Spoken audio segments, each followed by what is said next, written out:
नमो भगवते वासुदेवाय। ॐ नमो भगवते वासुदेवाय। ॐ नमो भगवते वासुदेवाय। नारायणं नमस्कृत्य नरं चैव नरोत्तमं देवीं सरस्वतीं व्यासं ततो जयमुदीरयेत्। शृण्वतां स्वकथा कृष्ण पुण्यश्रवणकीर्तन यद्यन्तस्तो यभद्राणि विदुनोति सुयत्स्यताम्। नष्टप्रायेषु भद्रेषु नित्यं भागवत सेवया भगवत्युत्तमश्लोके भक्तिर्भवति नैष्ठिकी।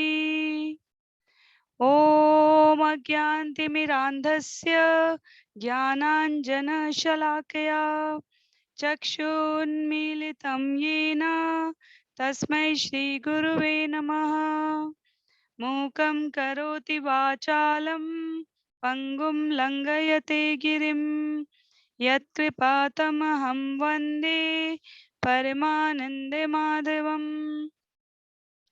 वाञ्छाकल्पतरुभ्यश्च कृपा सिन्धुभ्य एव च पतितानां पावनेभ्यो वैष्णवेभ्यो नमो नमः। जय श्री कृष्ण चैतन्य प्रभु नित्यानंद श्री अद्वैत गदाधर श्रीवासादि गौर भक्तवृंद। हरे कृष्णा कृष्ण कृष्ण हरे हरे, हरे राम राम राम हरे हरे। हरे कृष्णा कृष्ण कृष्ण हरे हरे, हरे राम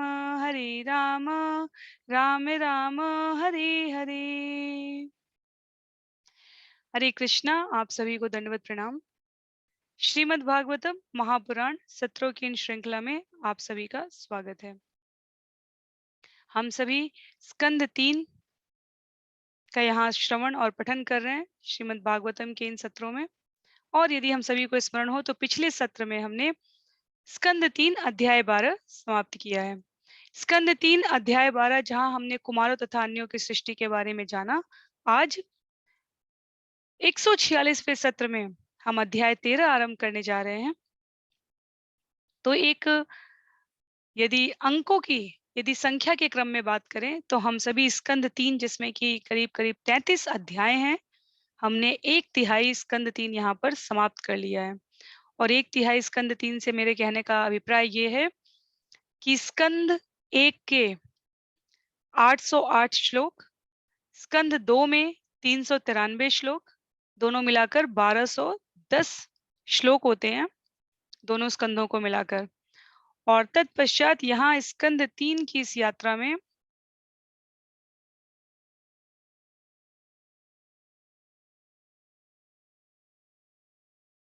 ये हमारे पास स्कंद 2 का था और स्कंद 3 की इस यात्रा में करीब करीब हम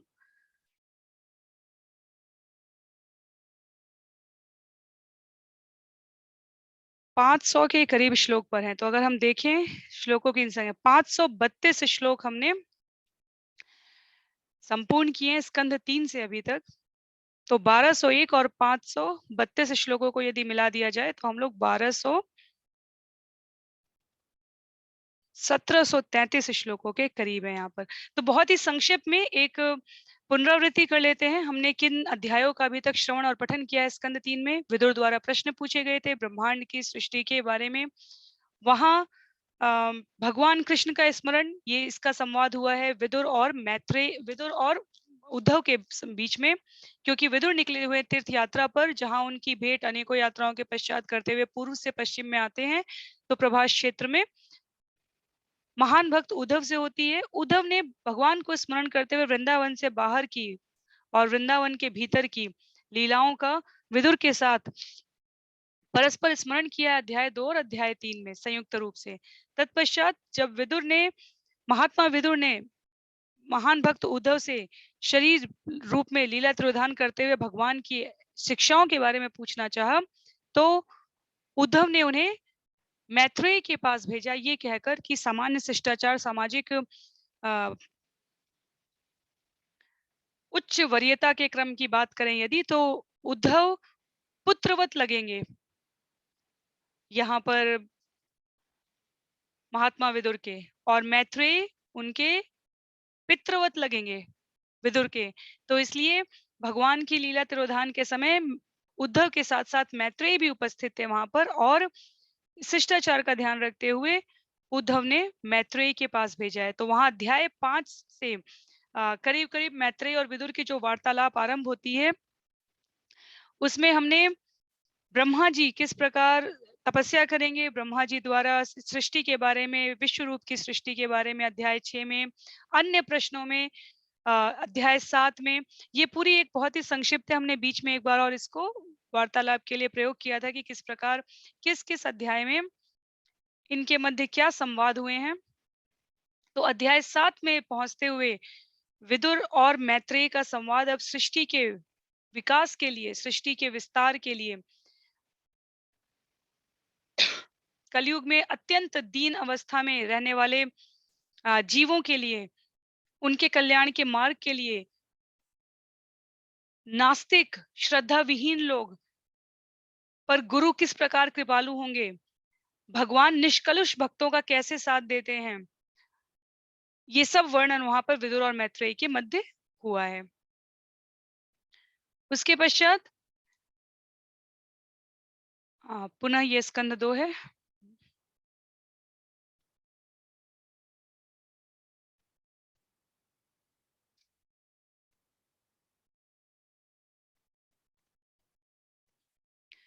उसके पश्चात उसके बाद पश्चात अध्याय 8 गर्भोदक्षाय विष्णु से ब्रह्मा का प्राकृत्य, अध्याय 9 सृजन शक्ति के लिए ब्रह्मा द्वारा स्तुति, अध्याय 10 सृष्टि के विभाग, अध्याय 11 परमाणु से काल की गणना, और अध्याय 12 कुमारों तथा अन्यों की सृष्टि। ये हमारे अभी निकट भूतकाल के सत्रों में हमने श्रवण और पठन करने का प्रयास किया है। तो इस प्रकार इन अध्यायों की श्रृंखला में हमने करीब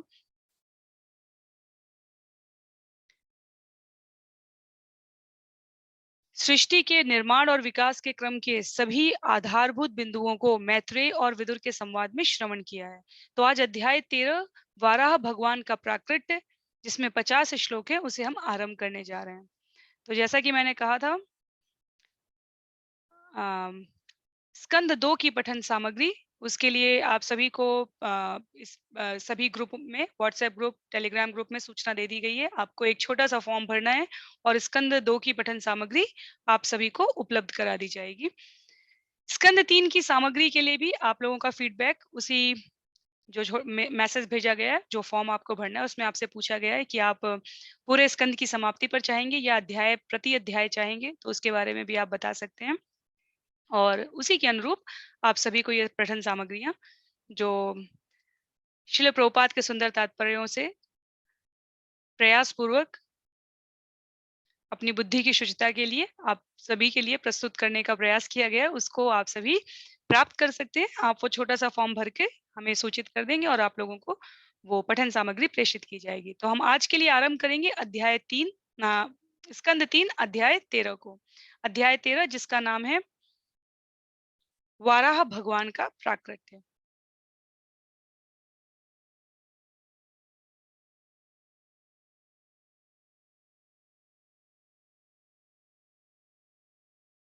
यदि बहुत ही संक्षिप्त पुनरावृत्ति करें अध्याय 12 की, तो हम सभी को स्मरण है ब्रह्मा जी ने द्वितीय सृष्टा के रूप में, क्योंकि प्रथम सृष्टा स्वयं भगवान है, द्वितीय सृष्टा के रूप में ब्रह्मा जी ने सबसे पहले जो भौतिक जगत की माया मोहमय शरीर के प्रति आसक्ति, आत्म प्रवंचना, अहंकार, इनकी सृष्टि करने के पश्चात कुमारों का प्राकट्य किया सृष्टि के विस्तार के लिए। पर कुमारों की अनिच्छा देखकर ब्रह्मा जी को क्रोध आया। ब्रह्मा जी के क्रोध के कारण उनके दोनों भावों के बीच से रुद्र का जन्म हुआ।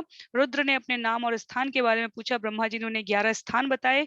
रुद्र 11 रूपों में प्रकट होते हैं, उनके साथ 11 रुद्राणियां हैं और ब्रह्मा जी ने उनको सृष्टि के विकास का आदेश दिया। रुद्र के पुत्र और पौत्रों ने मिलकर सृष्टि के आरंभ की जगह सृष्टि के विनाश का क्रम आरंभ कर दिया। ब्रह्मा जी ने उन्हें तुरंत रोकते हुए तपस्या में मग्न होने के लिए कहा। तत्पश्चात ब्रह्मा जी ने विचार पूर्वक भगवान द्वारा दी गई शक्तियों के माध्यम से 10 मानस पुत्र उत्पन्न किए हैं। नारद जी 10वें मानस पुत्र हैं। अन्य सभी अन्य सभी जो पुत्र हैं जिसमें अंगिरा ऋषि, क्रतु ऋषि, रुचि, ये अन्य ऋषियों के नाम आते हैं। इनका प्रयोग बाद में सृष्टि के विकास में कैसे होगा, उसे जानने के क्रम में हमें ये ज्ञात होता है कि इनके पश्चात ब्रह्मा जी ने धर्म की, अधर्म की, वाक शक्ति की, इन सब की सृष्टि की 10 मानस पुत्रों के पश्चात। तो वाक की सृष्टि करने के पश्चात ब्रह्मा जी के अंदर ब्रह्मा जी ने मानसिक रूप से मानस में अपने विचारों में यौन इच्छा के बारे में सोचा और विचार करने मात्र से इस उससे उन्हें इतना क्षोभ हुआ है जब उनके पुत्रों ने उनके इस प्रकार के अनुचित आचरण के बारे में टिप्पणी की। इससे क्षुब्ध होकर इससे स्वयं को अत्यंत असहाय पाते हुए कि उन्होंने स्वयं को संयमित नहीं रखा, विचारों में ही सही पर उन्होंने संयमित नहीं रखा, उन्होंने अपना ये शरीर त्याग दिया और ये शरीर जो है जो कोहरा होता है, कुहासा होता है, उसके रूप में इस संसार में प्रकट हुआ। जब ब्रह्मा जी ने दूसरा शरीर प्राप्त किया है, तब उसके पश्चात ये वर्णन आता है कि ब्रह्मा जी अपने ही शरीर से, क्योंकि सृष्टि का विकास इतने अपेक्षित क्रम में नहीं हो रहा था, तो ब्रह्मा जी अपने ही उनके स्वयं की काया से, शरीर से 2 भिन्न काय उत्पन्न होते हैं, मनु और शत्रुपा, जिसे कहा गया एक जीव मुछ वाला था और दूसरा जीव उभरे हुए वक्ष वाला था। तो इन मनु और शत्रुपा जो सृष्टि के आरंभ के स्वयंभू मनु और शत्रुपा कहे गए हैं, जिन्होंने सृष्टि के आरंभ के निर्माण के विकास के लिए ब्रह्मा जी के आदेश का पालन किया है। इनसे 2 पुत्र और 3 पुत्रियां होते हैं, उत्तानपाद और प्रतापरुद्र। अकूति, देवहूति, प्रसूति 3 कन्याओं का जन्म होता है और इनका कन्याओं का विवाह क्रमशः जो ब्रह्मा जी के मानस पुत्र थे आरंभ में, उनसे होता है और पूरी सृष्टि जनमानस से, जीवों से भर जाती है, आप्लावित हो जाती है और ब्रह्मा जी यह देखकर बहुत संतुष्ट होते हैं। तो इस प्रकार से ये 12वां अध्याय कुमारों तथा अन्यों की सृष्टि हमने श्रवण की थी 3 भागों में, 3 सत्रों में और अब हम आरंभ करने जा रहे हैं स्कंद 3 का 13वां अध्याय वाराह भगवान का प्राकट्य। तो जैसा मैंने कहा स्कंद 1 और स्कंद 2 को मिलाकर 1201 श्लोक और अध्याय 13 तक मिलाकर आज के ये जो अध्याय हम आरंभ करने जा रहे हैं जिसमें 50 श्लोक है, इसको मिलाकर करीब-करीब 532 श्लोक स्कंद 3 से हैं। तो 1201 और 532 मिलाकर 1733 के करीब हमने श्रीमद् भागवतम के स्कंदों की इस यात्रा में श्लोकों की 18,000 श्लोकों में से करीब-करीब ये 1700। तो अब हम कह सकते हैं कि हम करीब 10% श्लोकों के पास पहुंचे हैं, जिसे हम कह सकते हैं कि श्रील प्रभुपाद की असीम अनुकंपा से हमने अपने जीवन काल में उनके लिखे हुए सुंदर तात्पर्यों के मार्गदर्शन में श्रवण, पठन और मनन किया है। तो हम आगे के सत्रों के लिए भी श्रील प्रभुपाद की असीम अनुकंपा की प्रार्थना करेंगे और आज के लिए जिनके पास पुस्तक है वो अध्याय 13 को खोल सकते हैं, वराह भगवान का प्राकट्य। हम लोग श्लोक दर श्लोक वाचन करने का प्रयास करेंगे। संस्कृत के सुंदर सरल श्लोक हैं, संस्कृत अलग से सीखने की बजाय हम यहाँ ध्यान देकर मीटर के अनुसार धुन के अनुसार वाचन करते हुए इस विषय को समझने का प्रयास करेंगे। तो एक-एक श्लोक, उसका अनुवाद और सुंदर तात्पर्यों के साथ हम इस विषय को समझेंगे। तो स्कंद 3 अध्याय 13 वराह भगवान का प्राकट्य। श्री शुक उवाच निशम्य वाचं वदतो मुने पुण्यतमां नृप भूय पपृक्ष कौरव्यो वासुदेव कथाधृत। श्री सुखदेव गोस्वामी ने कहा, हे राजन, मैत्रेय मुनि से इन समस्त पुण्यतम कथाओं को सुनने के बाद विदुर ने पूर्ण पुरुषोत्तम भगवान की कथाओं के विषय में और अधिक पूछताछ की, क्योंकि इनका आदर पूर्वक सुनना उन्हें पसंद था। तो आदृत शब्द यहाँ पर श्रील प्रभुपाद लिखते हैं, ये महत्वपूर्ण शब्द है, क्योंकि विदुर में महात्मा विदुर के अंदर भगवान के बारे में सुनने के लिए, उनकी बातों को, उनके दिव्य संदेश को, लीलाओं को, कथाओं को सुनने के लिए स्वाभाविक झुकाव था। और सतत सुनने के पश्चात भी वो कभी भी इससे संपूर्ण तुष्ट नहीं होते थे, तो वे अधिक और अधिक और अधिक सुनना चाहते थे। तो भगवान की कथा हरि अनंत, हरि कथा अनंता। भगवान अनंत है, उनकी कथा अनंत है। तो इस क्रम में हम सुनते सुनाते चले जाएं और ये क्रम यूं ही चलता रहेगा। भक्तों के जीवन में भगवान केंद्र में रहते हैं।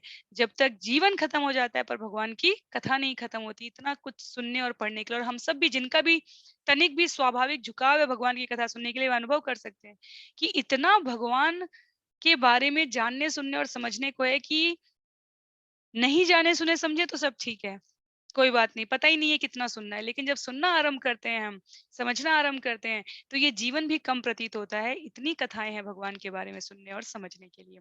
पर चाहिए क्या? चाहिए एक सरल सी बात। वो क्या है? झुकाव। तो विदुर के अंदर वो स्वाभाविक झुकाव था, इसलिए वो मैत्रेय मुनि से और सुनने की प्रार्थना कर रहे थे। क्या कहते हैं? विदुर उवाच स वै स्वायंभुव सम्राट् प्रियपुत्र स्वयंभुव प्रतिलभ्य प्रियां पत्नीं किं चकार ततो मुने।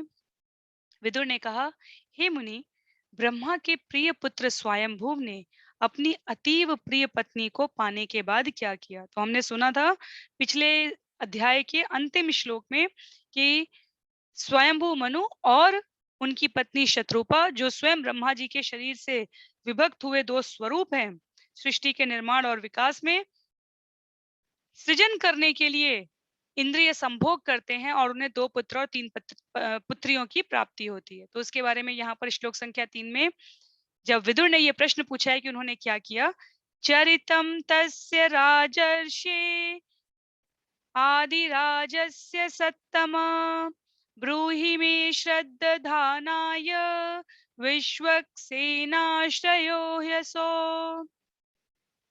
हे पुण्यात्मा श्रेष्ठ, राजाओं का आदि राजा मनु भगवान हरि का महान भक्त था, अतएव उसके शुद्ध चरित्र तथा कार्यकलाप सुनने योग्य हैं। कृपया उनका वर्णन करें, मैं सुनने के लिए अतीव उत्सुक हूँ। तो हे पुण्यात्माओं में श्रेष्ठ हैं, किनको कहा जा रहा है? मैत्रेय मुनि को कहा जा रहा है। भगवान और भगवान के भक्तों की कथाएं दिव्य हैं, सुनने योग्य हैं।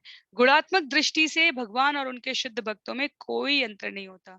जैसे गुणात्मक का अर्थ क्या हुआ? पानी की एक बूंद, सागर की, महासागर की जो पानी की एक बूंद है, उसमें सागर के संपूर्ण पानी में जो गुण है तत्व रूप में, वो उस पानी की एक बूंद में भी है। तो मात्रात्मक रूप में भिन्नता है, गुण रूप में, गुणात्मक रूप में भगवान और भगवान के भक्तों में भिन्नता नहीं है। और भगवान की कथाओं के श्रवण तथा शुद्ध भक्त के चरित्र कार्यकलापों के श्रवण से एक ही कार्य होता है, भक्ति का विकास होता है, तीव्रोत्तर गति से भक्ति का विकास होता है। जैसे शिल प्रभुपाद से पत्रकार ने पूछा कि वैकुंठ में जाने पर आप क्या करेंगे? उन्होंने कहा और हरि कृपा से भजन करेंगे और भगवान की सेवा करेंगे, जो यहाँ करने का अभ्यास कर रहे हैं उसको वहां पर प्रस्तुत करेंगे। तो वैसे ही भगवान की कथा सुनने का परिणाम क्या होता है? और भगवान के बारे में सुनने में हमारी रुचि हो जाती है। तो जब जीवन में भगवान के बारे में अब तो जान लिया, वही राम कथा है, वही कृष्ण कथा है, वही भक्तों का प्रसंग है, वही अजामिल की, भीष्म पितामह की, कुंती और विदुर की कथा है, इसमें नया क्या है सुनने के लिए? तब हमें समझना चाहिए कि वास्तव में हमने कथा को भली प्रकार से, प्रामाणिक स्रोतों से, शुद्ध वक्ता से, शुद्ध भाव से सुना ही नहीं है। तो जितनी भगवान की कथा सुनते जाए, भगवान महादेव के लिए क्या कहा जाता है? महादेव कहाँ मिलते हैं? जहाँ राम कथा चल रही होती है। क्यों? क्योंकि परम वैष्णव भगवत कथा में जो आनंद लाभ करते हैं, उसके आगे जीवन के इस ब्रह्मांड के अन्य सभी गुण रस गौड़ हो जाते हैं, उनका कोई महत्व नहीं होता। तो विदुर यहाँ पर प्रार्थना कर रहे हैं, मैं और सुनना चाहता हूँ। ये भगवान और उनके शुद्ध भक्तों के चरित्र और कार्यकलाप सुनने योग्य हैं, कृपया करके आप उनका वर्णन करें। तो श्लोक संख्या 4 में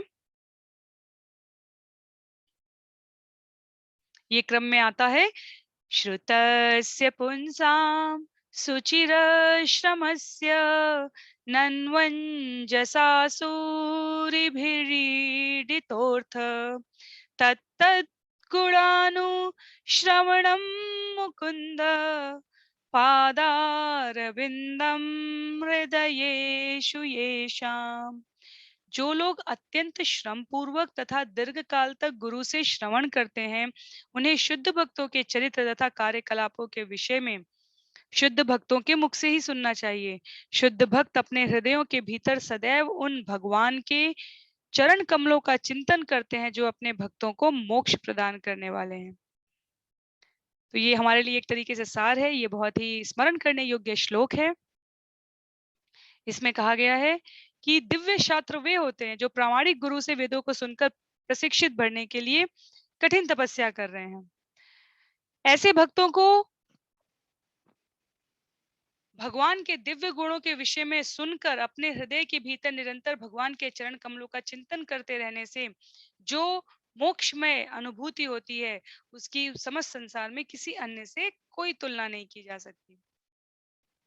तो भगवान के शुद्ध भक्तों के लक्षण बताए गए हैं हमें यहाँ पर।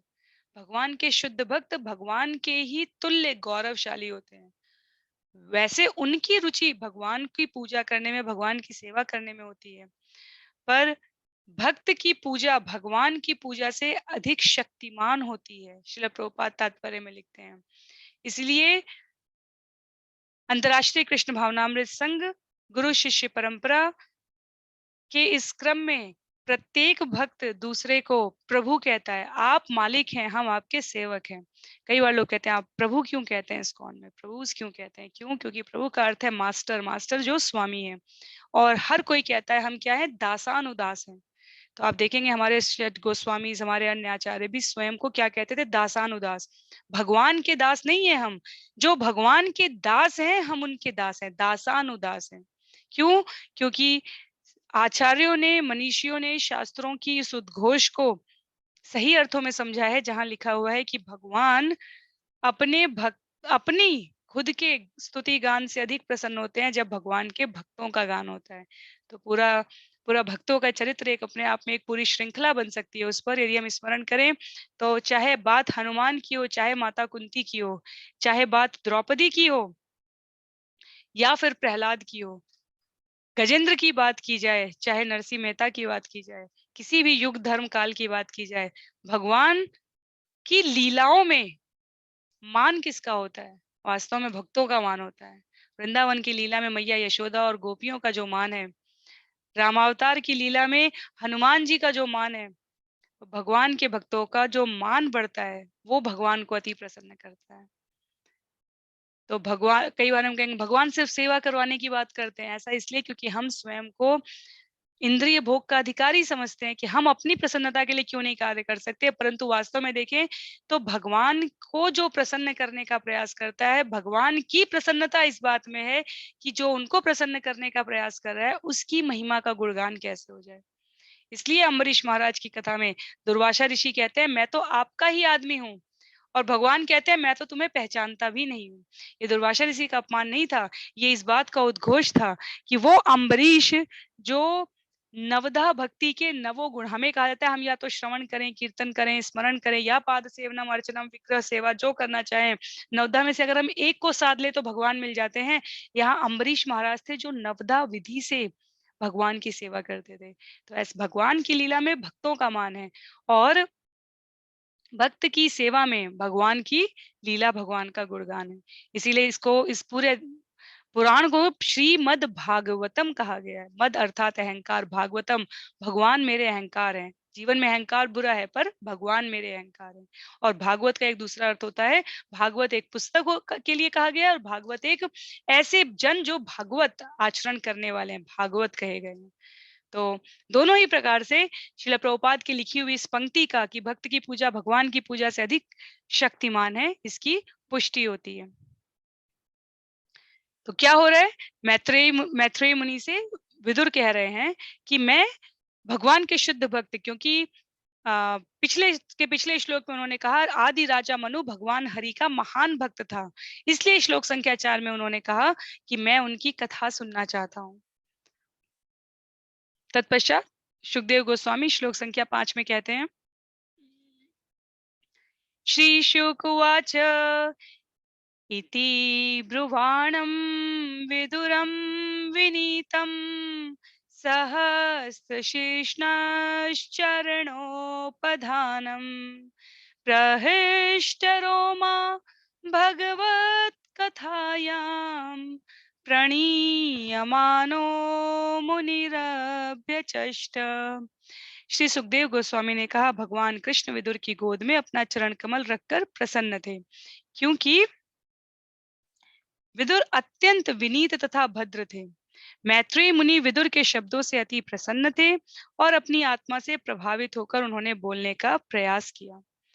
तो दो कथानक यहाँ पर एक साथ आए हैं। सुखदेव गोस्वामी कह रहे हैं, भगवान कृष्ण विदुर की गोद में अपना चरण कमल रखकर प्रसन्न थे, क्योंकि विदुर अत्यंत विनीत तथा भद्र थे।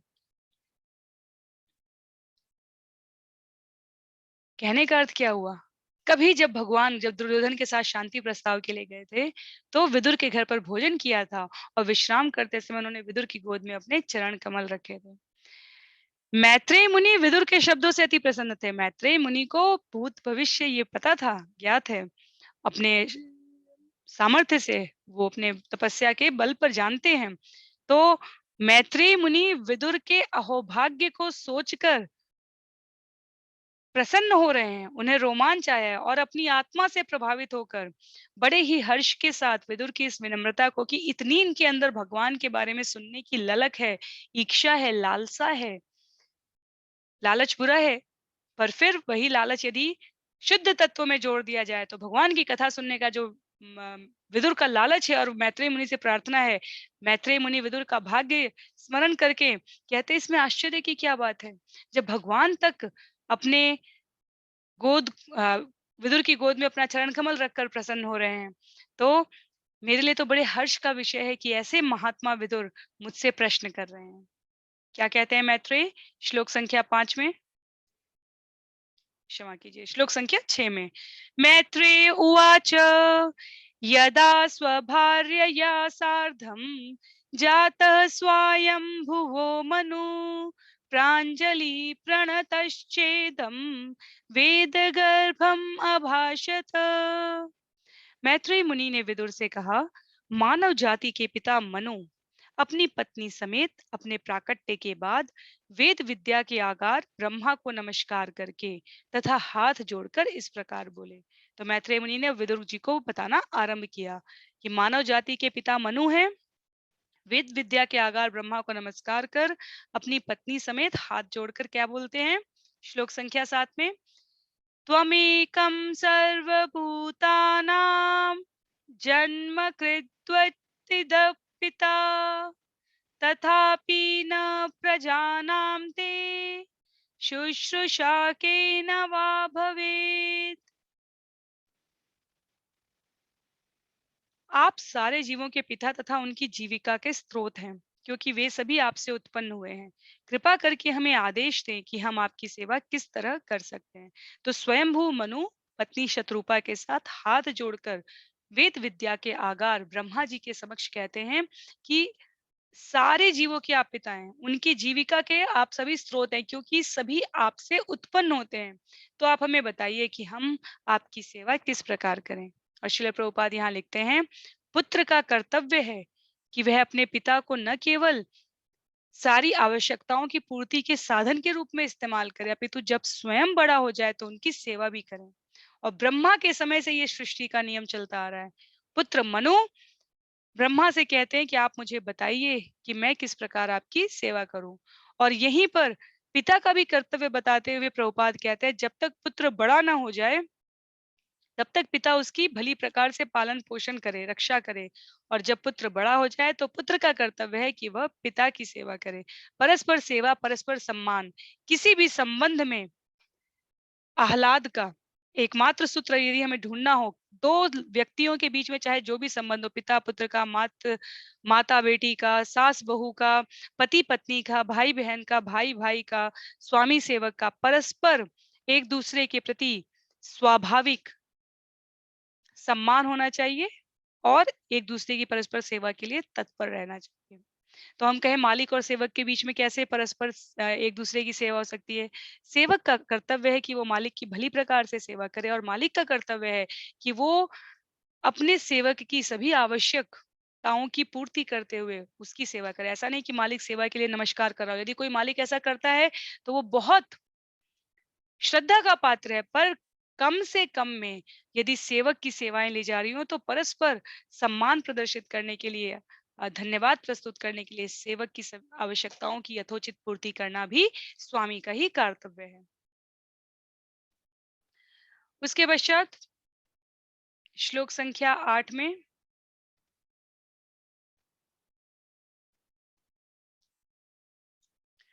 तद्विदेहि नमस्तुभ्यं कर्मस्वीद्यात्मशक्तिषु यत्कृत्वेह यशो विश्व अमुत्र च भवेत् गति।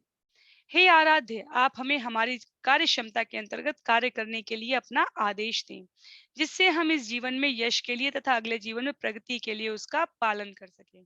तो जो इस जन्म में भगवान के द्वारा दिए गए माता पिता की, अपने से बड़ों की सेवा करता है, उनको क्या होता है, इस जीवन में यश मिलता है और अगले जीवन में प्रगति प्राप्त होती है। तो पिछले जन्मों के कर्मों के परिणाम स्वरूप हमारा प्रारब्ध हमारी आज की गति बनी और आज के कर्मों के परिणाम स्वरूप हमारा आगे का प्रारब्ध बन रहा है। इसलिए श्रीमद् भगवद गीता में निष्काम कर्म करते समय का उपदेश देते हुए भगवान ने अर्जुन को क्या कहा है? भगवान ने कहा है सारे कर्म मुझे समर्पित कर दो, जिससे ये प्रारब्ध मतलब जन्म लेना पड़ेगा पुनः। तो इस जन्म मृत्यु की योनि में भटकते रह जाओगे। सारे कर्म मुझे समर्पित कर दो तो मैं अपने आप जीव का, उस भक्त का, उस शिष्य का उत्तरदायित्व स्वीकार कर लेता हूँ। तो यहाँ पर हमारे स्वयंभू मनु प्रार्थना कर रहे हैं ब्रह्मा जी से आदेश देने की। तो वास्तव में जिस आदेश की बात की जाती है, ये जो 4 हमारे यहाँ वैष्णव संप्रदाय कहे गए हैं, जिनमें से ब्रह्म संप्रदाय एक है। और ब्रह्म संप्रदाय में क्रमशः चलते चले जाने पर ब्रह्मा, नारद, व्यास, मध्व मुनि, पद्मनाभ, नृहरि, ये भगवत गीता यथारूप के पहले पृष्ठ पर ये पूरी परंपरा दी गई है। जो इस क्रम में आते आते चैतन्य महाप्रभु से लेकर षट गोस्वामी से आते हुए नरोत्तम दास ठाकुर, विश्वनाथ चक्रवर्ती, जगन्नाथ दास बाबा जी, भक्ति विनोद ठाकुर, गौर किशोर दास बाबा जी, श्री भक्ति सिद्धांत सरस्वती जी से होते हुए ऐसी भक्ति वेदांत शिल प्रभुपाद पर आ जाती है। तो ब्रह्मा से चलने वाली शिष्य परंपरा की यह धारा क्या है? आध्यात्मिक है। जबकि मनु से चलने वाली वंश परंपरा क्या है? भौतिक है। किंतु दोनों ही कृष्ण भावनामृत के एक ही लक्ष्य की ओर अग्रसर है। तो भगवान और गुरु दोनों से चली आ रही परंपराएं क्या बताई गई हैं यहाँ पे? एक ही लक्ष्य की ओर अग्रसर है। क्या कहते हैं ब्रह्मा जी? जब स्वयंभू मनु इस प्रकार पूछे तो ब्रह्मा जी कहते हैं, ब्रह्मोवाच प्रीतस्तुभ्यम् अहं तात स्वस्तिस्ताद्वां क्षितीश्वर यन्निर्व्ययलीकेन हृदा शादीमेत्यात्मनार्पितम्। ब्रह्मा जी ने कहा, हे प्रिय पुत्र, हे जगत के स्वामी, मैं तुमसे अति प्रसन्न हूँ और तुम्हारे तथा तुम्हारी पत्नी दोनों ही के कल्याण की कामना करता हूँ।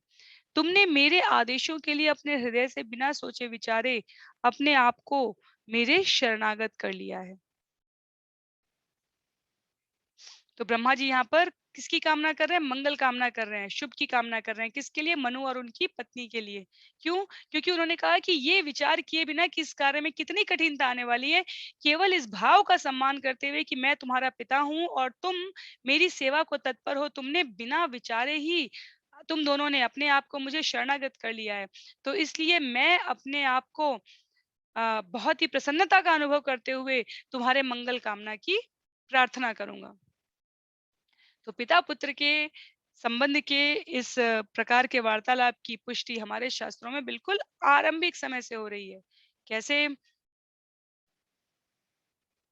अत्यंत यशस्वी स्वयंभू मनु ब्रह्मा जी के आदेश का समुचित पालन करने के लिए तत्पर दिख रहे हैं। तत्पश्चात श्लोक संख्या 10 में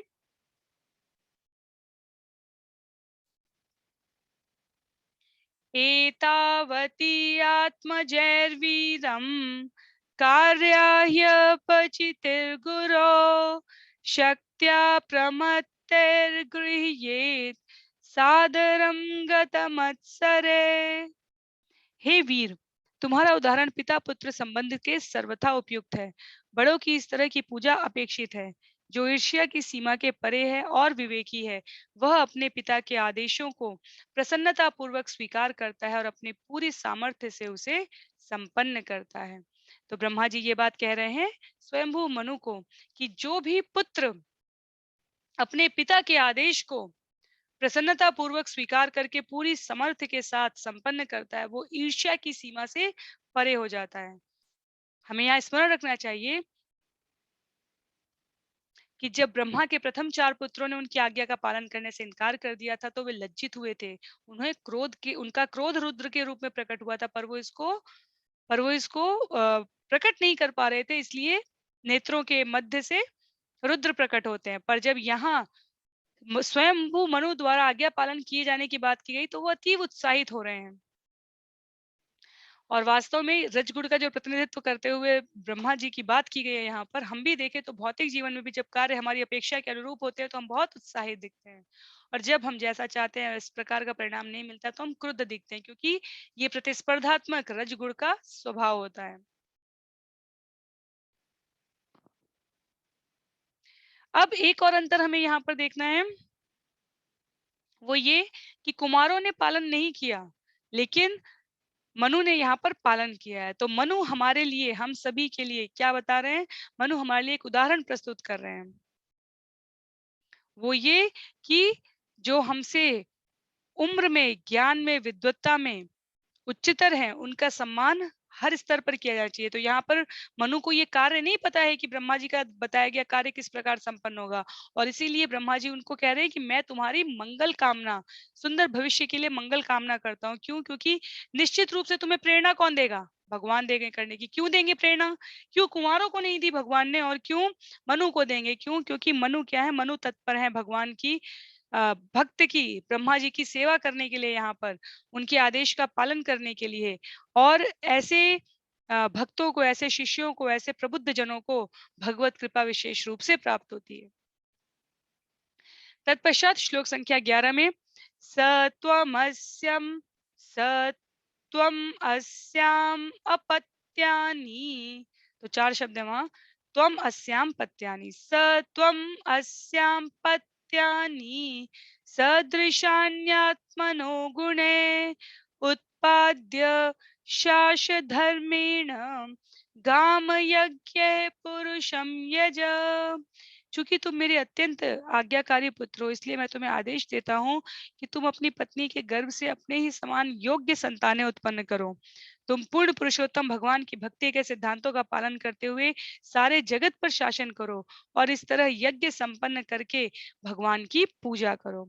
तो ब्रह्मा जी ने सरल सा आदेश दिया, क्योंकि यही उनका औचित्य था। इसी वजह से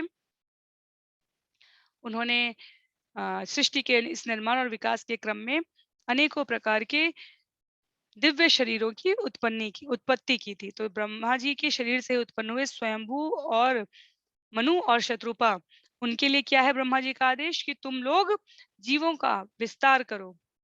और श्लोक संख्या 12 में उसको बढ़ाते हुए ब्रह्मा जी कहते हैं परम शुश्रूषणम मह्यम स्यात् प्रजा रक्षया नृप भगवान स्ते प्रजा भर्तुर ऋषिकेशो अनुतुष्यति।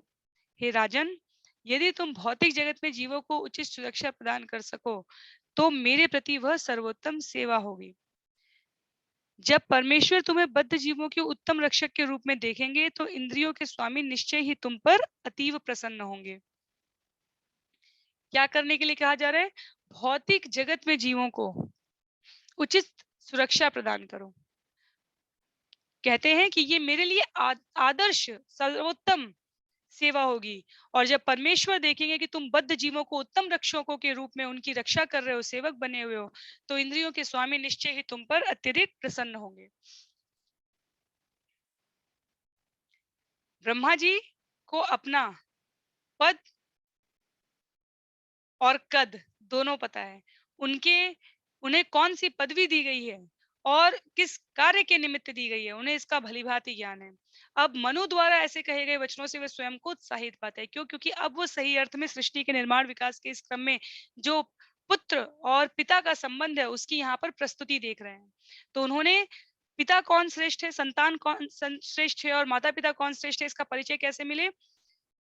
जब जीवन में बच्चों को, संतानों को पालने का कार्य माता पिता कर रहे होते हैं, उस समय यदि वो बच्चों की रुचि, अभिव्यक्ति, अनुरक्ति भगवत चरणारविंद में लगाने में सक्षम हो जाए, सफल हो जाए, तो ये उनके पेरेंटिंग टिप की, ये उनके माता पिता बनने की, अभिभावक बनने की सेवा की पूर्णाहुति है।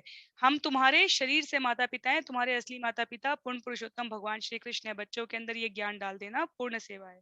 तो मनु द्वारा ये सेवा मांगने जाने पर ब्रह्मा जी से कि मैं क्या सेवा करूं, ब्रह्मा जी ने क्या सेवा की, क्या क्या सेवा प्रस्तुत की, स्वयं के लिए क्या चाहिए था उन्होंने, भौतिक जगत में जीवों को उच्च सुरक्षा प्राप्त करो, सर्वोत्तम सेवा होगी मेरे लिए। क्यों? क्योंकि जब भगवान देखेंगे कि तुम उत्तम रक्षक हो तो वो क्या होंगे, वो तुम पर अतीव प्रसन्न होंगे। तो माता पिता के रूप में क्या जिम्मेदारी है, बच्चों को भगवान की ओर प्रवृत्त कर देना। और बच्चों के रूप में मनुष्यों की क्या जिम्मेदारी है कि जिन माता पिता ने हमें भगवत चरणारविंद में लगने लगाने की प्रेरणा दी थी, हम उनकी हर कदम पर उनकी प्रसन्नता के लिए सेवा करें, जिससे कि उन्हें इस भौतिक जगत में रहते हुए वैकुंठ की अनुभूति हो सके। तो निश्चित रूप से माता पिता क्या होंगे, माता पिता के भीतर से सहज स्वाभाविक प्रेम की उत्पत्ति होगी अपने संतानों के लिए। तत्पश्चात श्लोक संख्या 13 में, येषां न तुष्टो भगवान्य यज्ञ यज्ञलिंगो जनार्दन तेषां श्रमो ह्यपार्थाय यदात्मानादृत स्वयं। पूर्ण पुरुषोत्तम भगवान जनार्दन कृष्ण ही समस्त यज्ञ फलों को स्वीकार करने वाले हैं। यदि वे तुष्ट नहीं होते तो प्रगति के लिए किया गया मनुष्य का श्रम व्यर्थ है। वे चरम आत्मा हैं।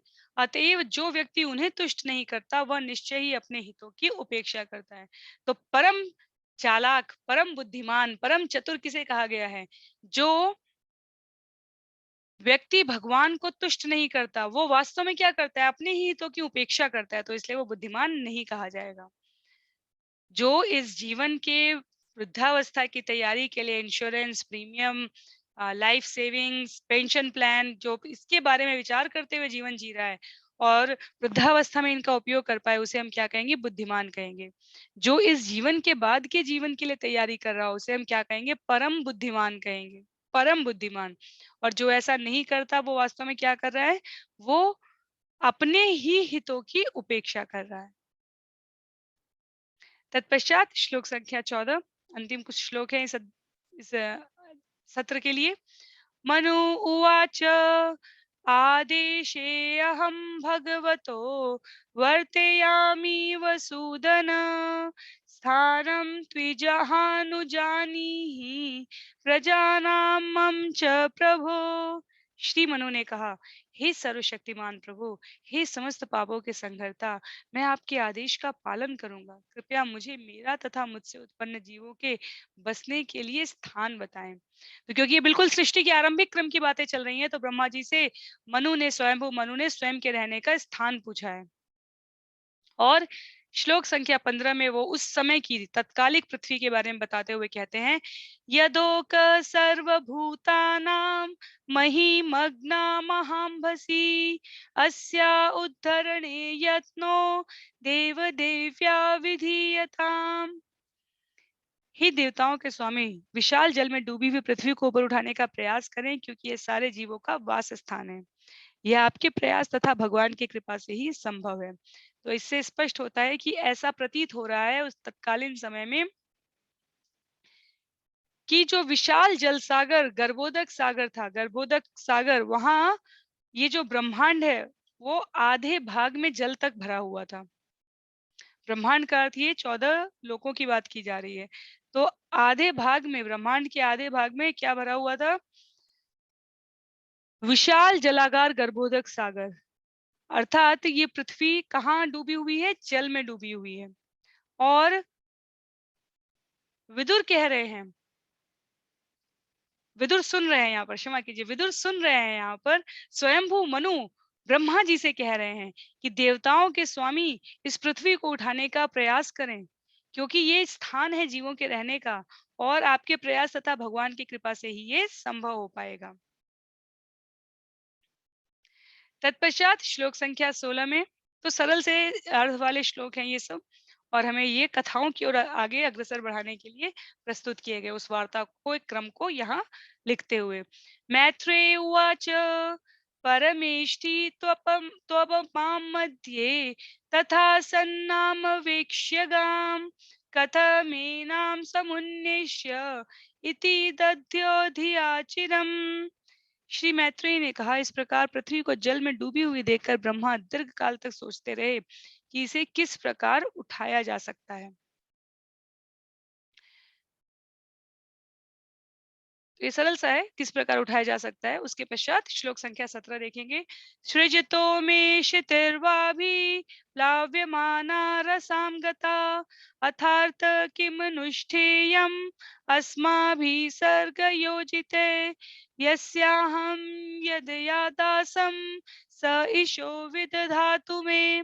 तो जो पिछला श्लोक था, श्लोक संख्या 16 और ये जो 17 हमने पढ़ा है यहाँ पे, दोनों को एक साथ में ब्रह्मा जी विचार कर रहे हैं दीर्घ काल तक कि इस पृथ्वी को जल में डूबी हुई जो है उसे देखकर कि इसे कैसे उठाया जाए।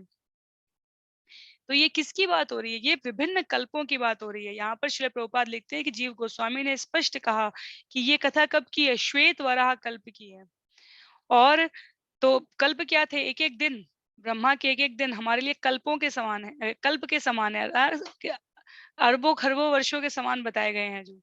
तो चाक्षुष कल्प और श्वेत वराह कल्प। श्वेत वराह कल्प बिल्कुल आरंभिक उसकी कथाएं, उसकी घटनाएं यहाँ पर व्यक्त की गई हैं, जो सारी घटनाएं बताई जा रही हैं। उसके पश्चात तो 17 और 18 को क्षमा कीजिए, 17वां जो श्लोक है वो पूरा एक साथ है।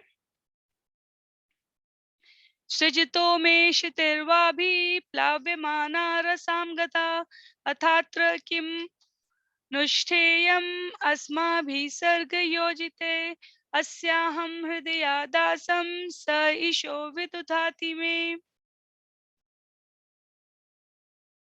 ब्रह्मा ने सोचा, जब मैं सृजन कार्य में लगा हुआ था तो पृथ्वी बाढ़ से आप्लावित हो गई और समुद्र के गर्त में चली गई। हम लोग जो सृजन के इस कार्य में लगे हैं भला कर ही क्या सकते हैं? सर्वोत्तम यही होगा कि सर्वशक्तिमान हमारा निर्देशन करें। तो वो समझ गए कि जब मैं कार्य एक प्रकार के कार्य को कर रहा था तो दूसरे प्रकार की ये विपत्ति आन पड़ी है, पर इसमें मैं कर भी क्या सकता हूँ? करने वाले तो भगवान हैं और इसीलिए सर्वोत्तम रहेगा कि हम उनसे प्रार्थना करें। तो आज के लिए हम लोग सत्र को यहीं पर रोकते हैं श्लोक संख्या 17 तक, क्योंकि श्लोक संख्या 18 से कथा का एक दूसरा ही क्रम आरंभ होने जा रहा है। और अगले सत्र में हम वराह भगवान का प्राकट्य जहाँ से हो रहा है श्लोक संख्या 18 से, वहां से इस कथा को श्रवण करने का प्रयास करेंगे। तो ये सरल है, वार्ता रूप में व्यवहारिक ज्ञान देते हुए आध्यात्मिक दृष्टि को और सुस्पष्ट करने के लिए ये सुंदर श्लोक हम श्रील प्रभुपाद के लिखे गए तात्पर्यों के मार्गदर्शन में यहाँ पर श्रवण कर रहे हैं, परस्पर भक्तों के, वैष्णवों के संसर्ग में रहते हुए। और इसका सार क्या होना चाहिए? भगवान की कथा सुन के भगवान के नाम जप में हमारी रुचि बढ़नी चाहिए। भगवान के नाम जप करते-करते भगवान की कथा में हमारी रुचि बढ़नी चाहिए। तो परस्पर ये भाव विनिमय है और परस्पर ये संबंधों की आवृत्ति का मूल तत्व क्या होता है, उसके लिए अ, अथक प्रयास से प्रस्तुत किया गया है, तो अधिक से अधिक हम लाभान्वित हो सकें और अपने अन्य मित्रों, शुभचिंतकों को भी कर सकें। उसके लिए इन सत्रों के इसी क्रम को हम यूं ही बनाए रखें। श्रील प्रभुपाद और श्री भगवान उनसे इस प्रकार विनम्र प्रार्थना करते हुए आज के सत्र को हम लोग यहीं पर समाप्त करेंगे। तो श्लोक संख्या 18 से हम अगले सत्र में लेने का प्रयास करेंगे। श्रील प्रभुपाद की जय, श्रील गुरुदेव की जय, अनंत कोटि वैष्णव वृंद की जय। हरे कृष्णा।